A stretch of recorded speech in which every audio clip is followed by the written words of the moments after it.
ఓం నమో భగవతే శ్రీ రమణాయ. ఓం శ్రీ దక్షిణామూర్తే నమ.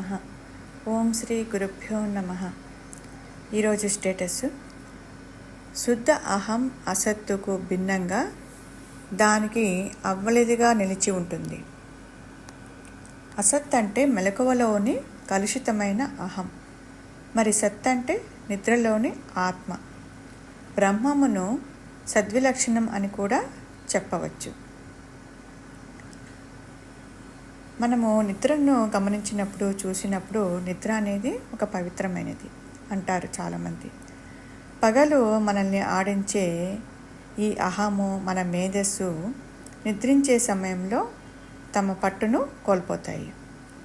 అప్పుడు ఆత్మ తన పని తాను చేసుకుంటుంది. ఆధ్యాత్మిక చైతన్యం దిశగా అది ఎదగడానికి ఆ అవకాశాన్ని ఉపయోగించుకుంటుంది. అందుకే నిద్రించే ముందు ప్రార్థనలు చేయడము అందుకే చేస్తూ ఉంటారు.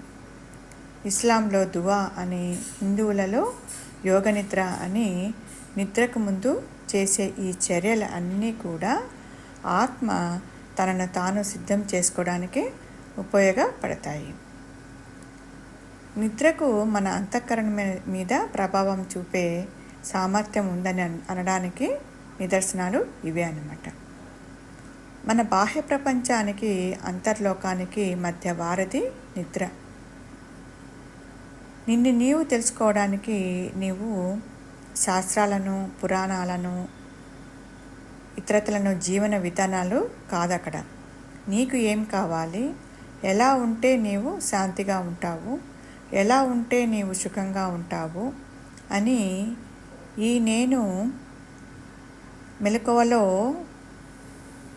మనోశరీరాలతో, ఇంద్రియాల ద్వారా బయట ప్రపంచాన్ని చూస్తూ రాగద్వేషాలతో, బంధాలతో నాది నేను అనుకుంటూ ఈ నేను కలుషితంగా తయారైంది.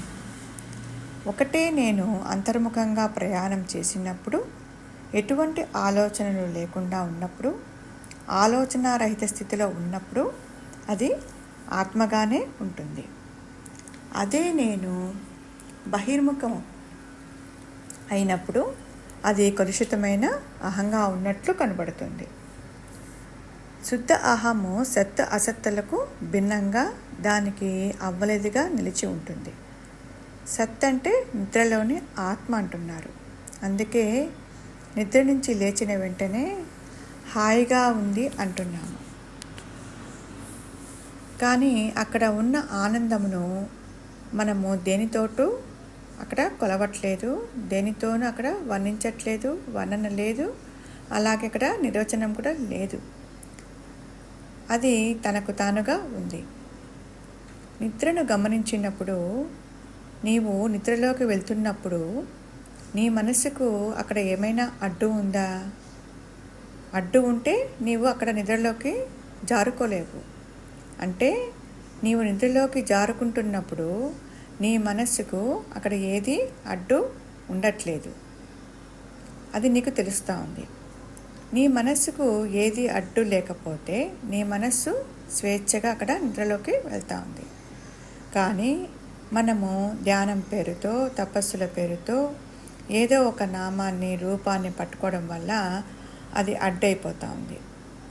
అందుకే ధ్యానంలో కానీ, ప్రాణాయామంలో కానీ, నామంతో కానీ, జపంతో కానీ నీ మనస్సు పూర్తిగా అందులో ఇమిడి ఉండట్లేదు. నిద్రను పరిగణనలోకి తీసుకుంటే, నీవు నిద్రపోతున్నప్పుడు నీకు ఏమీ అడ్డు లేదు కదా అక్కడ. అదే నీవు చేస్తున్న సాధనా క్రమంలో అడ్డులు ఉంటున్నాయి. అంటే నువ్వు ఏది చేస్తున్నా కూడా నీ యొక్క సహజత్వానికి అది అడ్డు తగులుతూ ఉంది. నీవు నిద్రలోకి వెళ్ళే ముందు ఏదైనా సపోజ్ ఒక దైవ నామస్మరణ చేస్తున్నప్పుడు కానీ, లేకపోతే శ్వాస మీద ధ్యాస పెట్టడానికి చేస్తున్న ప్రయత్నంలో నిద్రలోకి జారుకుంటారా అంటే అక్కడ నిద్రలోకి జారుకోలేరు. ఎందుకు? అది అడ్డు వస్తూ ఉంది. అప్పుడు నీ మనసు ఎలా ఉంది అంటే, అవన్నీ ఏమీ చేయలేనప్పుడు ఆ మనసు ఎలా ఉంది? చాలా ప్రశాంతంగా ఉంది. అంటే మనసులో ఏ విధమైన అలజడులు లేవు. అంటే ఏ అడ్డంకులు లేకపోతే మనస్సు చాలా త్వరగా అంతర్ముఖం అవుతూ ఉంది. అందుకే గురువుగారు ఏం చెప్తున్నారంటే ఊరక ఉండమని చెప్తున్నారు. మనస్సుని నాశనం చేయాలని అక్కడ పెద్ద పెద్ద ప్రయోగాలు చేస్తూ ఉంటారు. అక్కడ ఆ మనస్సుకి ఏ యుద్ధం దానికి అంటకట్టకపోతే అది చాలా స్వేచ్ఛగానే వెళ్ళిపోతుంది. ఆ సహజత్వాన్ని మనము మర్చిపోతున్నాము.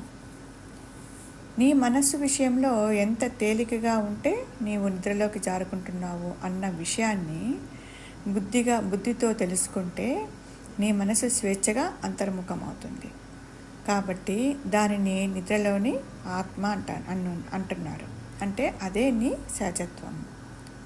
అందుకే గురువుగారు అంటారు, కొత్తగా వచ్చేది ఏదైనా కాలక్రమంలో అదృశ్యం కాక తప్పదంటారు. ఇక్కడ మనకు ఏ మార్గము అంటే కర్మ మార్గంలో ప్రయాణించినా, భక్తి మార్గంలో ప్రయాణించినా, జ్ఞాన మార్గంలో ప్రయాణం చేసినా కూడా ఈ దేహంతో తాదాత్మ్యం బుద్ధి వదిలించుకోవాలి. ఇక్కడ ఇదొక్కటే రహస్యము అని ఇక్కడ భగవాన్ చెప్తున్నారు. ఓం శ్రీ గురుభ్యో నమః.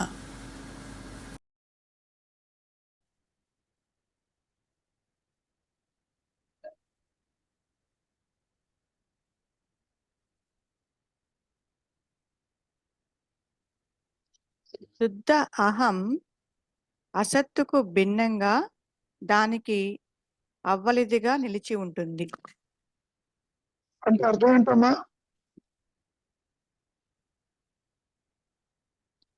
శుద్ధ అహం అంటే గురుగారు ఎట్లా అర్థం చేసుకోవాలి?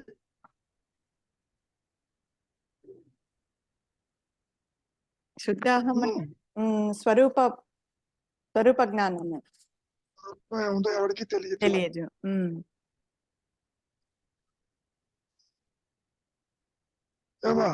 గురుగారు ఇక్కడ నీవు దేహాత్మ బుద్ధితో నేనంటే పద్మజని, నేనంటే కర్తని, నేనంటే ఈ దేహానికి పరిమితమైన ఒక జీవుణ్ణి అన్న భావన కలిగి ఉండటం అశుద్ధ మనస్సు, కలుషిత మనస్సు అని అర్థం. అవును గురుగారు. రెండు నేను లేవు, రెండు మనస్సులు లేవు, ఆత్మ వేరు, ఇక్కడ అహంకారం వేరు. అట్లా తప్ప అది కుదరదు. కాబట్టి ఏమంటున్నారు?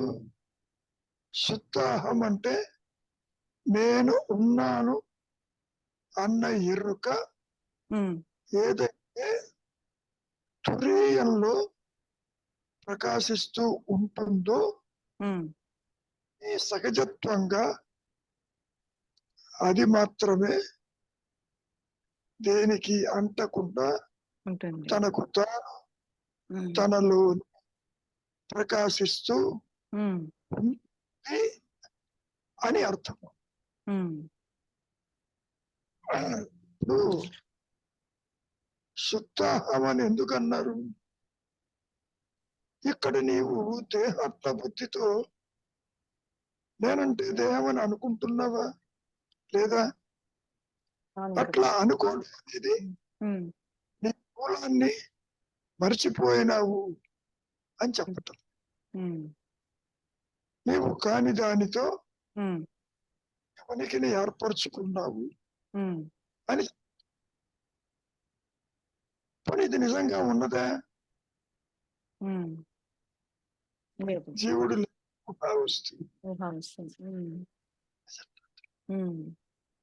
చదువు. శుద్ధ అహం అసత్తుకు భిన్నంగా దానికి అవ్వలిదిగా నిలిచి ఉంటుంది. అసత్ అంటే అర్థం. ఒక్క నిమిషం. గురుగారు. సత్తుకు భిన్నముగా. గురుగారు నేను సత్తుని అనుకోవట్లే. ఈ దైనందిక జీవితం ఈ పుట్టుక, ఈ బంధము, ఉమ్, ఈ సంసారం, ఉమ్, ఈ పుస్తక జగత్తు, ఉమ్, ఇది పొరపాటులో కూడా నీవు అసత్యమన్న భావన లేదు నీకు. ఉమ్. సత్యంగానే ఉంది ఇది. అవును గురుగారు. ఉమ్, నిజంటావు. అవును. మంచి చెడు చూస్తున్నావు, ఉమ్, ఇతరులను చూస్తున్నావు. ఉమ్, ఏమ్మా? అవును గురుగారు. ఉమ్, కాబట్టి మనం ఏ విధంగా దీన్ని అర్థం చేసుకోవాలి? ఉమ్. చూడమ్మా, మెల్లిగా చూడు. అసత్ ఏమంటారు? అసత్ అంటే మెలకువలోని కలుషితమైన అహం. ఒకటి ఇక్కడ మెలకువలోని ఉమ్, అంటే దేహాత్మ వృత్తి కలిగి సంసారము, జగత్తు, ఉమ్, ఆత్రయములు, ఉమ్, పుట్టుక, మరణము, భేదము, ఉమ్. ఇవన్నీ చెబుతూ ఉన్నది నీకు అహంకారం. ఆ గురుగారు. ఇట్లా అవును. ఉమ్, ఇతరులు ఉన్నారు, ఉమ్, అన్యత్వం ఉన్నది. ఉమ్, సో అటువంటి చెప్పేటటువంటి ఏ మనస్సు అయితే, ఉమ్, ఏ వ్యక్తిత్వం అయితే, ఏ అహంకారం అయితే ఉమ్, ఉన్నదో అది కలుషితము. ఉమ్. కలుషితం అంటే లేనిది. లేనిది. ఉమ్. ఏమ్మా? ఆ గురుగారు. ఇప్పుడు ఇంకేమంటారు? అంటే ఇక్కడ కలుషితం అని అంటే లేనిదని అన్ని అర్థం చేసుకోవాలి. ఉమ్, కలుషితం అంటే ఇప్పుడు ఉన్నటువంటి ఉమ్. ఆత్మ బుద్ధి. ఆ గురుగారు. ఉమ్, ఇప్పుడు ద్వైతంలో నా తల్లిదండ్రులు, నా ఇల్లు, నా భార్య, బిడ్డలు, ఆ, నా ఆస్తి, ఆ నా గురుగారు. ప్రదేశం ఉమ్, ఉమ్, అనేటువంటి మనస్సు కలుషితము. ఉమ్. Is it not? ఆ గురుగారు. మరి సత్ అంటే నిద్రలోని ఆత్మ. సత్ అంటే నిద్రలోని ఆత్మ. నిద్రపోయేది. ఆ గురుగారు. ప్రతి ఒక్కరూ నిద్రపోతూనే ఉన్నారు. ఉమ్, రవి ఇంకా వచ్చినట్లేదు. రవికి ఇంకా అనుమానం ఉన్నది. మనం నిద్రకి అయత్నంగా వెళతామని. అసలు నీ ప్రయత్నంతో సంబంధం లేదు నిద్రకి. ఉమ్, నిద్ర ఎప్పుడు ఉండే సత్యస్థితి. ఉమ్. నీవు కాసేపు you are tired of your activity. ఆ గురుగారు. ఆ, ఇది స్వప్నం కావచ్చు, నిద్ర కావచ్చు, ఆ, ఆ. అది జాగ్రత్త కావచ్చు. ఉమ్, ఉమ్, ఐఎమ్ వెరీ మచ్ టైర్డ్ అంటాం. ఉమ్, ఉమ్. అంటే నీ వృత్తులకి కొంచెం విరామం ఇచ్చావు, ఉమ్, కంటిన్యూ చేయటంలే. ఉమ్, ఒక రకంగా చెప్పాలి అంటే నువ్వు ఎంత మెలుగుతూ ఉన్నా తోలిపోతూ ఉంటావు. ఎప్పుడు పోవాలని, నిద్ర పోవాలని. ఉమ్. నిద్ర నీ సహజత్వం. ఆ గురుగారు. గతంలో కూడా చెప్పుకుంటాను. ఆ, ఒక పక్షి ఎంతసేపు ఎగురుతుందమ్మా గాలిలో, అవును గురుగారు. మళ్ళీ తిరిగి గుడికి వస్తుంది. గుర్తుకొస్తుంది. ఉమ్, ఎంతసేపు నువ్వు కర్మలు ఆచరిస్తావు. ఉమ్. కర్మలు ఆచరించడం లేని స్థితి ఒకటి ఉంటే కదా. ఉమ్. అంటే అప్పుడు ఎప్పుడెప్పుడు నిద్రలో ఉమ్, ఆత్మ అహంకారాన్ని తనలో లయం చేసుకొని అది అమ్మా ఆ, ఒక్క నిమిషం, లైవ్ అవుతుందా, నష్టం అవుతుందా ఉమ్, తర్వాత ప్రశ్న. ఉమ్. నీ వ్యక్తిత్వం అయితే ఉంది అక్కడ. ఆ గురుగారు. ఉమ్, జాన్సన్ గా వెళ్ళి బెన్సన్ గా రావట్లే. ఉమ్. జాన్సన్ పద్మజ్ గా వెళ్ళి పద్మజగానే వస్తున్నాను. ఉమ్, అంతేగా ఇంకోటి లేదు కానీ. ఉమ్. ఇక్కడ నిద్రలో నీవు లైవ్ అవుతున్నట్టు, ఉమ్, తిరిగి బయటికి వస్తున్నట్టు ఉమ్. నీకు అనిపిస్తుంది. ఆ అంటే గురుగారు. ఆ! మూలల్లో ఉన్నట్టు హ్మ్. తెలియకుండా ఉన్నట్టు తిరిగి బయటికి వస్తున్నావు. హ్మ్. వచ్చి ఏమని చెబుతున్నావు? హాయిగా నిద్రపోయానంటున్నావు. అయ్యో! హ్మ్. నాకేమీ తెలియదు అంటున్నావు. నీకు హ్మ్. ఏమి తెలియకపోవటమే నిద్ర. హ్మ్. ఆ నీ గురు సహజత్వం. హ్మ్. నీ సహజత్వంలో అన్యత్వం లేదక్కడ. హ్మ్. నీదేమీ కనపడటంలే. హ్మ్. అందుకని హాయిగా ఉన్నావు. Is it not? ఆ గురుగారు. అవునవును. ఏమ్మా? అంటే అక్కడ పూర్ణంగా ఉన్నట్ల ఆత్మ. అంటే ఇక్కడ వృత్తులు ఉన్నాయి కాబట్టి నువ్వు అక్కడ అనొద్దు. ఆ! ఈ 3 వస్తువులు లేవు. ఆ గురుగారు. హ్మ్. 3 వస్తువులు లేవు. హ్మ్.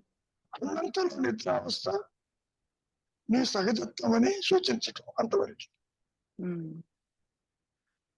స్థిరాహిత్యమైన మనస్సు హ్మ్.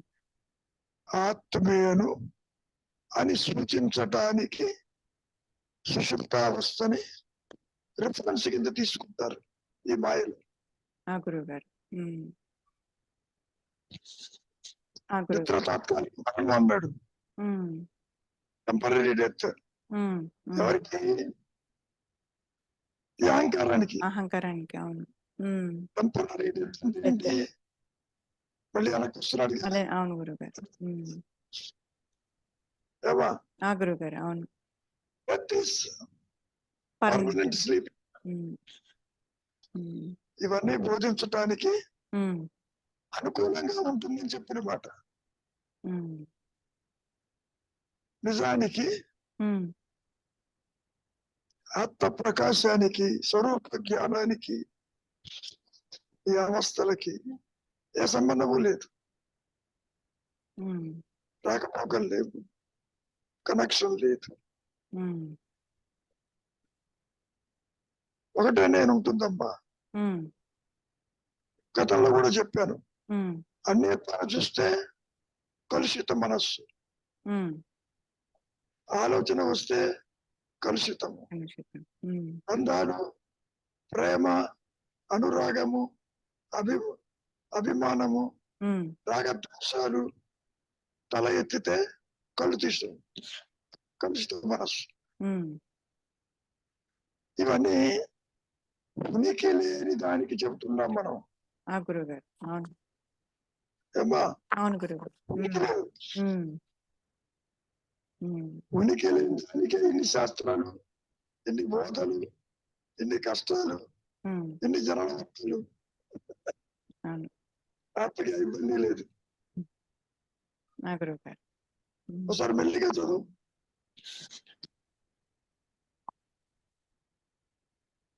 ఇంకొక లైన్ ఉంది గురుగారు. బ్రహ్మమును సద్విలక్షణము అని కూడా చెప్పుకోవచ్చు.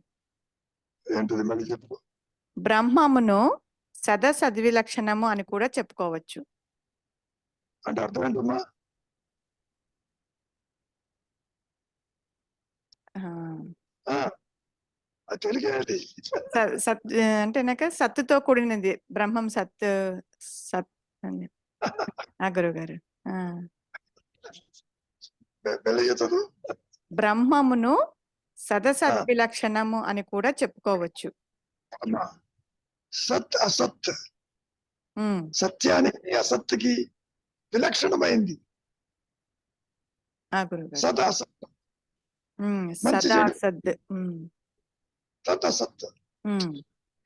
అంటే సత్య అసత్యములకి అసత్యము హ్మ్. అతీతమైంది, విలక్షణమైనది. హ్మ్. మంచి చెడులకి విలక్షణమైంది. హ్మ్. ఆ అంటే గురుగారు. దాన్ని ఎవరు వర్ణించగలరు?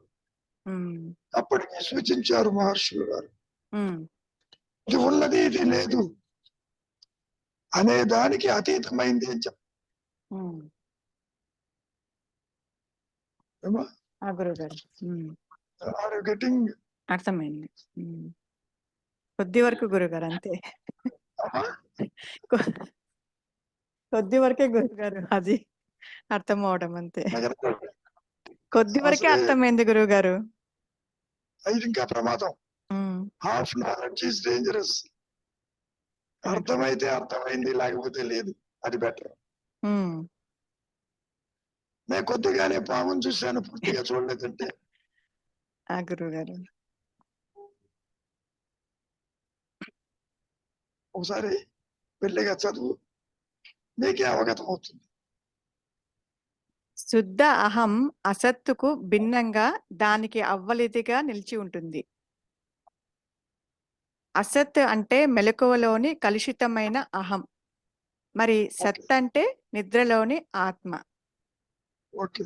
బ్రహ్మమును సదసద్విలక్షణం అని కూడా చెప్పుకోవచ్చు. బ్రహ్మం అంటే ఏమిటి? ఆత్మ. ఆత్మ. బ్రహ్మం అంటే జ్ఞానం. హ్మ్. బ్రహ్మం అంటే అహం స్ఫురణ. హ్మ్. బ్రహ్మం అంటే చతురశక్తి. ఆ! గురువుగారు. హ్మ్. అది నీవనుకునే ద్వైతానికి అతీతం. హ్మ్. సత్తు కాదు, అసత్తు కాదు. హ్మ్.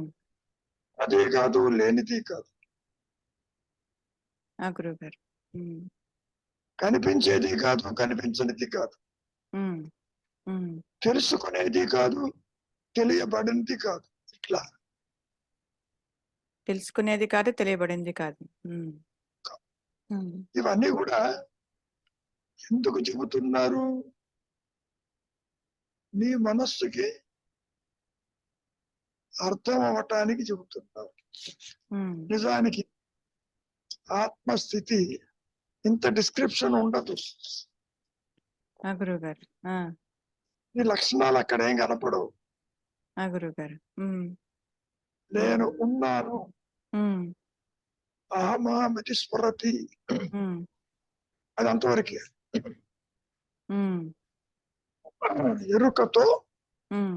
తన ఉనికిని తానుగా హ్మ్. జ్ఞాన వృత్తి చేత హ్మ్. అది ప్రకాశిస్తూ ఉంటుంది కంటిన్యూస్ గా, ఆజ్యధారగా. హ్మ్. ఆ! గురువుగారు. హ్మ్. ఇక్కడ ఈ మాయలో హ్మ్. You cannot compare these two things. ఆ! గురువుగారు. హ్మ్. అమ్మా, తాడుకి పాము భయానికి కెన్ యూ కంపేర్?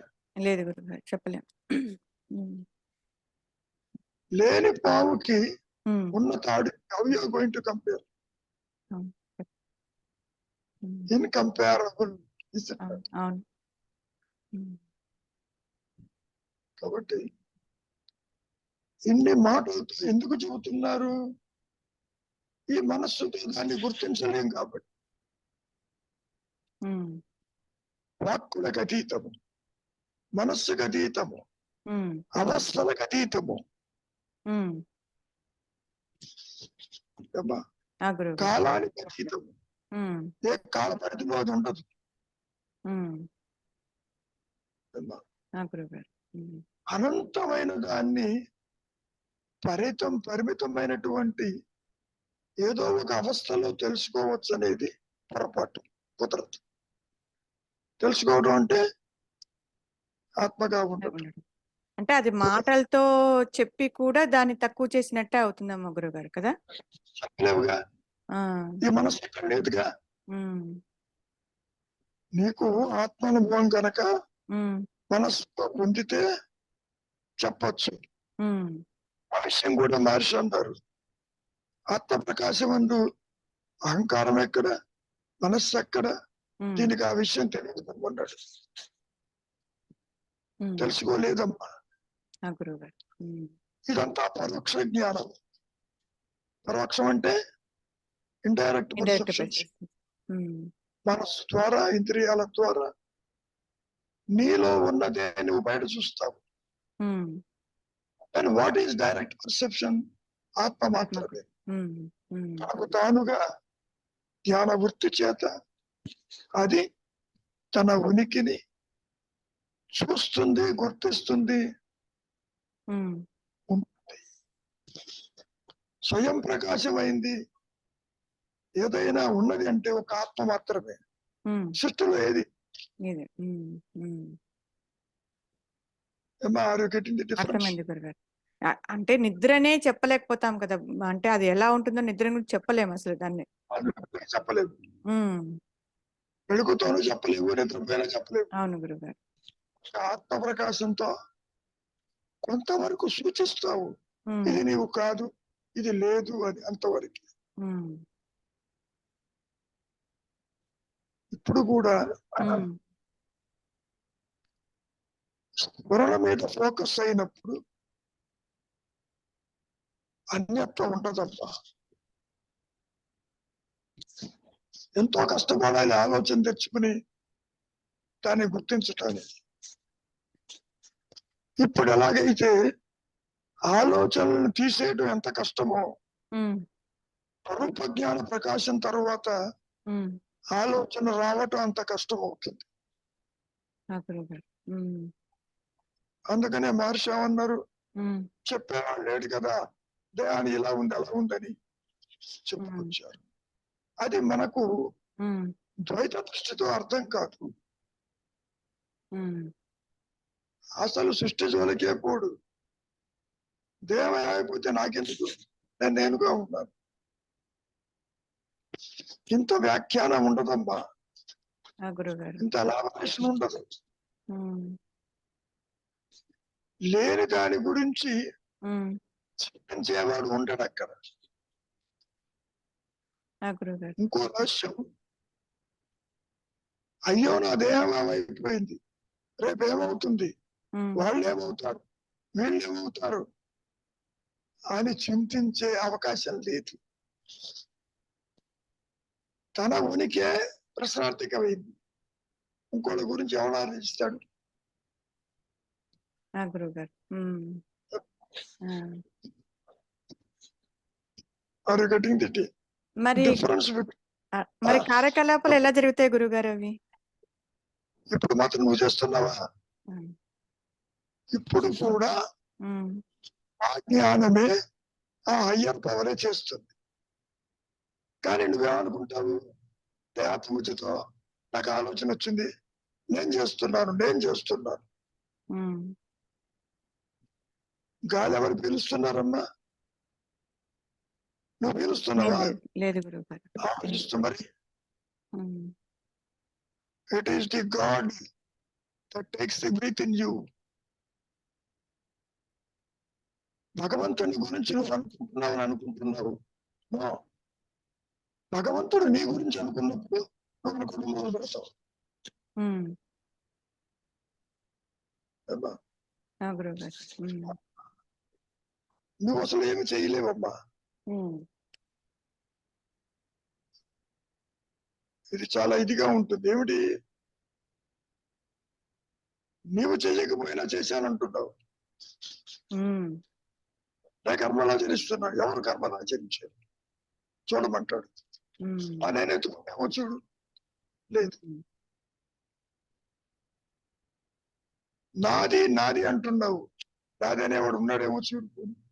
ఉమ్, కాబట్టి నీ అంతటి నీవు ఏమీ చెయ్యలేవు.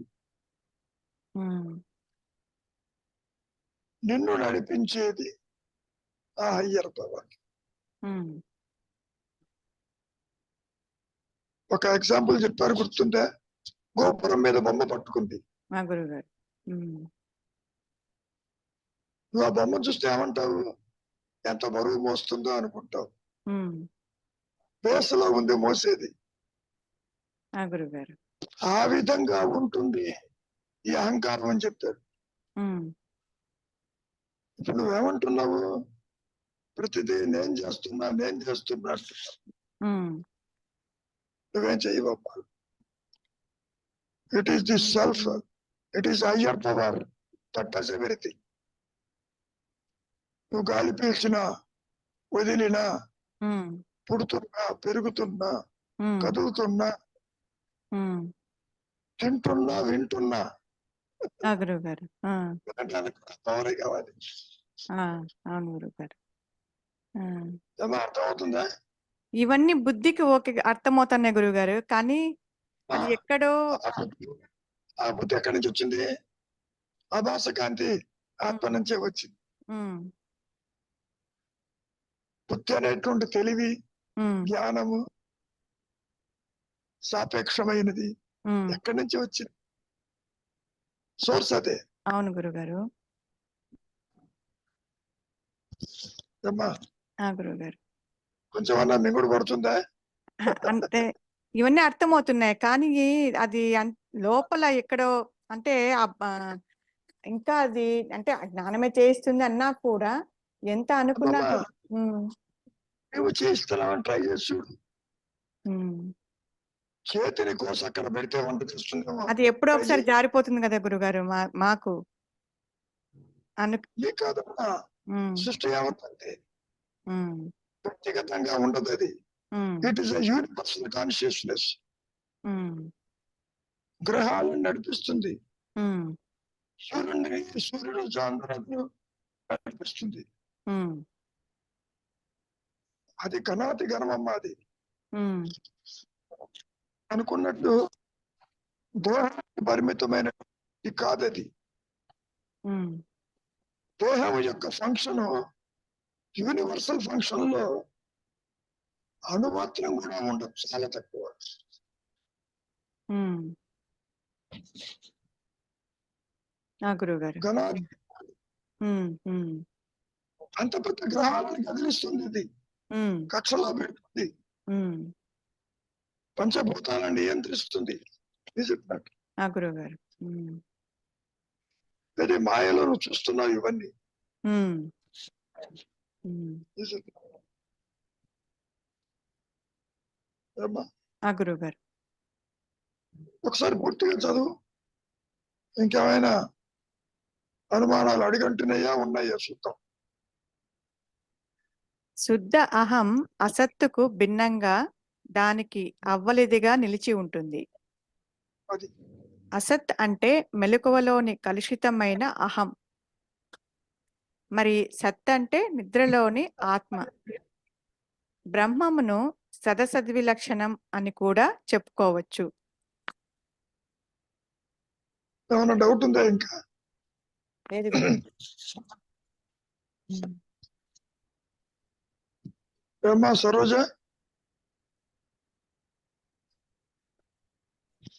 గురువు గారు, ఏమన్నా ఉందా? అంటే మీరు ఆత్మస్థితికి ఇంత డిస్క్రిప్షన్ ఉండదు అన్నారు. పైన ఉన్నవన్నీ రాగద్వేషాలు కాదు తల్లి, ఆత్మస్థితిలో నువ్వు ఉండవుగా. కాదు గురు, ఉండను గురువు గారు. మరి ఎవరు చెబుతారు? అంటే దగ్ధభేద మనస్సుతో బయటకు వచ్చి చెప్తాను, కానీ చెప్పడానికి అది పూర్తిగా డిస్క్రిప్షన్ ఇవ్వలేం కదా, దాని గురించి అది అనుభవించే. అమ్మా అమ్మా అమ్మా, పూర్తిగా గురువు గారు. అసలు డిస్క్రిప్షన్ ఇవ్వలేవు. ఓకే, అంతవరకు బికాజ్ దేనికి? నేను నష్టమైపో. నువ్వు నష్టం లేదు, కష్టం లేదు. నువ్వు ఉన్నా లేకపోయినా ఆత్మకి దేవులే లేదు. అవును గురువు గారు, అయ్యో అది కరెక్టే. కాసేపు నిద్రపోయినావు. అవునండి. నిద్రలో ఏముందో చెప్పు చూద్దాం ఆత్మ సంగతి తర్వాత. నెవర్ గురువు గారు, చెప్పలేదు. ఎందుకు చెప్పలేవు? బాగా నిద్రపోయానని మాత్రం చెప్పగలను, బయటకు వచ్చాక హాయిగా ఉందని చెప్పగలను అంతే. పోయావో ఉన్నావో లేదో తెలుసా నీకు? తెలీదు. ఎక్కడికి పోయావో తెలుసా? తెలీదు గురువు గారు. ఎలా ఉన్నావో తెలుసా? నిద్రపోతేనే నీకు తెలియదు. కాబట్టి బయటకు వచ్చానని తెలుస్తుంది గురువు గారు. అసలు బయటికి రావడానికి ఇప్పుడు మాత్రం ఆత్మని విడిచివిడిగా ఉన్నావా? అది తెలియదుగా గురువు గారు. ఆత్మని మీరు చెప్తున్నారు కాబట్టి. అదే తెలియదు, ఇది తెలియదు. అవును గురువు గారు. విను విను విను. జాగ్రత్త, స్వప్న, సుషుప్తలు మూడు కూడా ఆత్మతోనే ఉంటాయి. ఆత్మ తెలియకుండా ఉంటుంది. గురువు గారు, నువ్వు బయటికి రావడం లోపలికి పోవడం కానీ ఇది. గురువు గారు, ఇప్పుడు నిద్ర అయత్నంగా వస్తుంది గురువు గారు. నిద్ర అయత్నంగా వస్తుంది, అసలు తెలియదు. కళ్ళు మూతలు పడిపోతాయి, ప్రయత్నమే ఉండదు. తల్లి నిద్ర రావటం పోవటం కాదు, నిద్ర నీ సహజత్వము. గురువు గారు. నువ్వు సహిత రహితాలు వస్తూ ఉంటాయి. కలగాల, కర్మలు ఆచరించాలా, దేశాలంబడి తిరగాల, నువ్వు ఎక్కడైనా తిరుగు, ఆత్మని విడిచి ఉండవమ్మా. ఆత్మతోనే ఉంటావు, తెలియకుండా ఉంటావు. గురువు గారు, ఎందుకంటే ఈ రాంగ్ ఐడెంటిటీ వల్ల వస్తుంది ఈ సమస్య గురువు గారు. అసలు రాంగ్ ఐడెంటిటీ లేదు. నేను దేహము ఇది అనుకోవడం వల్ల వస్తుంది గురువు గారు. అనుకునేవాడు ఉన్నాడు అనుకుని అది విచారిస్తే తెలుస్తుంది, అనుగ్రహం చేత తెలుస్తుంది. నేను లేను, ఈ అహంకారపు నేను లేను. గురువు గారు, పాపుకి తాడొకటి తెలీదు గురువు గారు. జీవుడికి ఎప్పటికీ తెలియదు. గురువు గారు, ఎందుకని? జీవుడు ఒక ఫ్యాంటమ్, పిశాచం, ఆర్టిఫిషియల్ సెల్ఫ్, ఓ పరిమితమైన నేను ఇట్లా చెప్పుకొచ్చారు. ఈ జీవ భావనకి ఆత్మ తెలిసే ప్రసక్తి లేదు లేదు లేదు. నువ్వు శాస్త్రాలు తెలుసుకున్నట్టు, సంసారంలో కష్ట సుఖాలు తెలుసుకున్నట్టు, ఇష్టాలు తెలుసుకున్నట్టుగా ఆత్మని పరిధిలో ఉండదు ఉండదు ఉండదు. చీకటి అన్నదైనా వెలుతురు తెలుసుకుంటుందా? ఎందుకు అంటూ చెప్పమ్మా. చీకటి ఎన్నదైనా వెలుతురు తెలుసుకుంటుందా? తెలుసుకోలేదు గురువు గారు. ఎందుకని తెలుసుకోలేదు? అసలు చీకటి అంటారు కదా, వెలుగులో చీకటి లేదు కాబట్టి తెలుసుకోలేదు. అందుకని ఇక్కడ కూడా ఆత్మస్థితిలో నీవు లేవు కాబట్టి తెలుసుకోలేదు. గురువు గారు, కరెక్ట్, అర్థమైంది గురువు గారు. నువ్వు ఎంతసేపటికి కరెక్ట్ రాంగ్ అంటున్నావు తప్ప అవగానికి రా. లేనిది ఉన్నదాన్ని ఎలా తెలుసుకుంటుందమ్మా? ఉనికి లేనిది. తాము పొరపాటునైనా తాడు తెలుసుకోగలదా? లేదు గురువు గారు. ఎందుకని? అది లేదు కాబట్టి, అది భ్రాంతి, అది లేదు. ఇక్కడ కూడా సరోజ అనే భ్రాంతి ఆత్మని తెలుసుకోలేదు లేదు లేదు. గురువు గారు, అర్థమైంది గురువు గారు.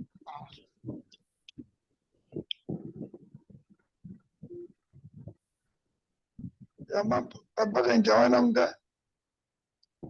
అయ్యా మీరు చెప్పండి సాగర్ గారు.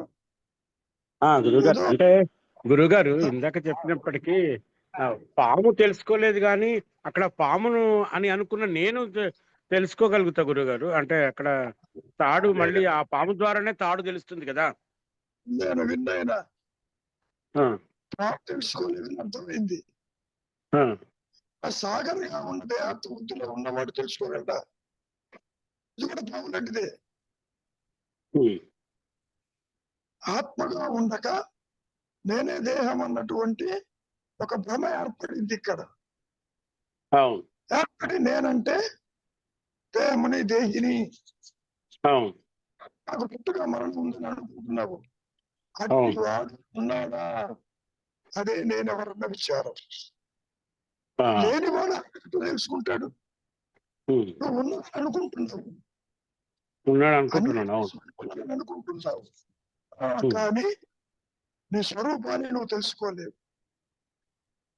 నీ ఆధారం తెలుసుకోలేవు, నీ మూలము తెలుసుకోలేవు. మరి ఇప్పుడు మన ఈ సత్సంగము దేనికి ఉపయోగపడుతుంది గురుగారు? ఈ అసత్యం ఎందుకు గురించి కేవలం అసత్యాన్ని చూసుకో. ఇప్పుడు అనుభవాలు కనపడుతున్నాయి, దాహం తీర్చుకుంటున్నాయినా అలా కనపడుతున్నాయి లేవు. సత్సంగం కూడా అసత్యమే, భ్రమజనితమే. కానీ ఇవి ఒక అనుమానం పోవటానికి ఇంకో భ్రమ అనే అనుమానం అనేది ఈ మాయలో ఏర్పడుతుంది. దానికి ఒక మాట చెప్పారు మహర్షులు గారు. బాగా ఆకలిస్తుంది స్వప్నంలో, అన్నం తిని పడుకున్నప్పటికీ. మరి స్వప్నంలో ఆకలి ఎలా తీరుతుంది? స్వప్నభోజనంతో తీరుతుంది. ఇక్కడ కూడా జాగ్రత్త అవస్థ అనే స్వప్నంలో దేహాత్మబుద్ధి అనే భ్రమ, గురు బోధన అనే భ్రమతో పోతాయి. రెండు భ్రమే.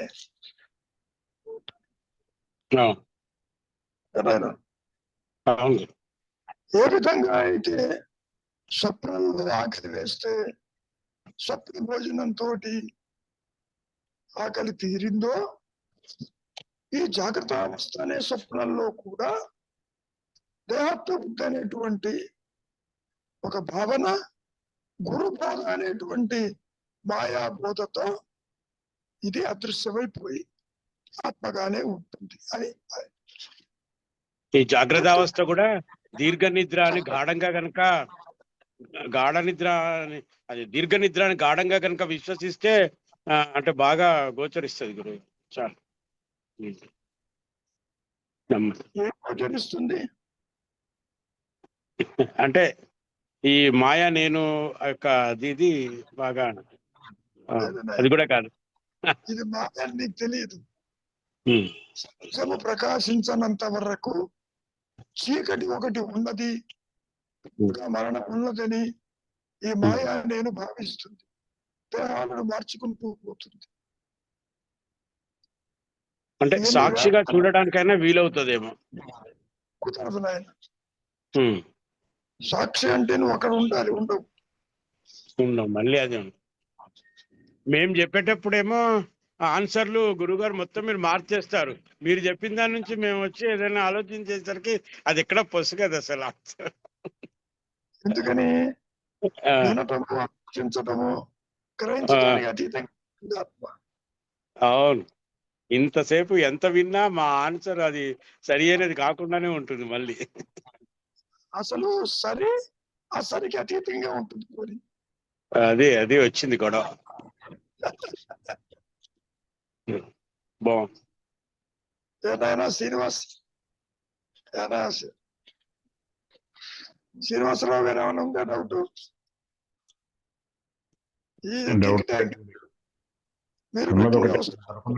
ఉన్నది ఒకటే ఉంది, అది మాత్రమే సత్యము. మనం సత్యం అనుకుంటుంది కబా, ఇదంతా కలే. అందుకని ద్వైత జ్ఞానం అంతా అజ్ఞానమే అన్నాడు. నాకు ఆత్మ ప్రకాశం ఎలా తెలుస్తుంది అని అడిగినప్పుడు నేను ఇదే చెప్తాను. నువ్వు అన్యత్వాన్ని చూస్తే అజ్ఞానం ఉన్నట్టు, భ్రమ ఉన్నట్టు, మాయ ఉన్నట్టు. అన్యత్వం చూడటం లేదు, నేనుగా ఉన్నది, ఆత్మగా మిగిలిపోయినట్టు. That is only litmus test. దేహాత్మ బుద్ధితో నువ్వు దేన్ని చూడలేవు, మూలం గ్రహించలేవు.